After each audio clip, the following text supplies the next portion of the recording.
Hello friends, இன்றைக்கி Sunday special எங்கள் வீட்டில் என்னென்ன டிஷ்ஷுன்னு சொல்லி பார்க்கலாமா? இன்றைக்கி வெரைட்டி கொஞ்சம் எக்ஸ்ட்ரா தான், வாங்க என்னென்னு பார்க்கலாம். நல்ல எண்ணெய் மிதக்க சூப்பரான டேஸ்டியான மீன் குழம்பு உங்களுக்கு பார்க்கும் போதே எச்சி ஊறுதில்ல. அடுத்து பார்த்திங்கன்னா ஃபிஷ் ஃப்ரை. இது பார்த்திங்கன்னா கடல் வவ்வால் ஃபிஷ் ஃப்ரை சூப்பராக இருந்துச்சு, ஏன்னா நாங்கள் ஆல்ரெடி சாப்பிட்டு முடிச்சிட்டோம்ல. அதுக்கப்புறம் பார்த்திங்கன்னா நல்லா பெப்பர்லாம் போட்டு நல்லா தூக்கலாக காரசாரமான சிக்கன் கிரேவி, இதுவுமே செம்ம டேஸ்டியாக இருந்துச்சு. இப்போ இதை பிளேட்டிங் பண்ணலாமா? நல்லா சுட சுட சாதம் ஒரு 2 கரண்டி நல்லா தாராளமாக எடுத்து போட்டுக்கணும். அதுக்கு பக்கத்தில் பார்த்திங்கன்னா சிக்கன் தொக்கு எடுத்து வச்சாச்சு.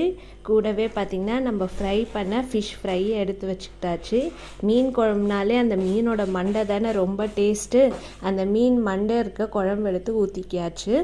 செம்ம டேஸ்ட்டு. இது கூடவே பார்த்திங்கன்னா நான் மத்தி மீனும் போட்டிருந்தேன். பார்க்கும் போதே எச்சி ஊறுதில்ல.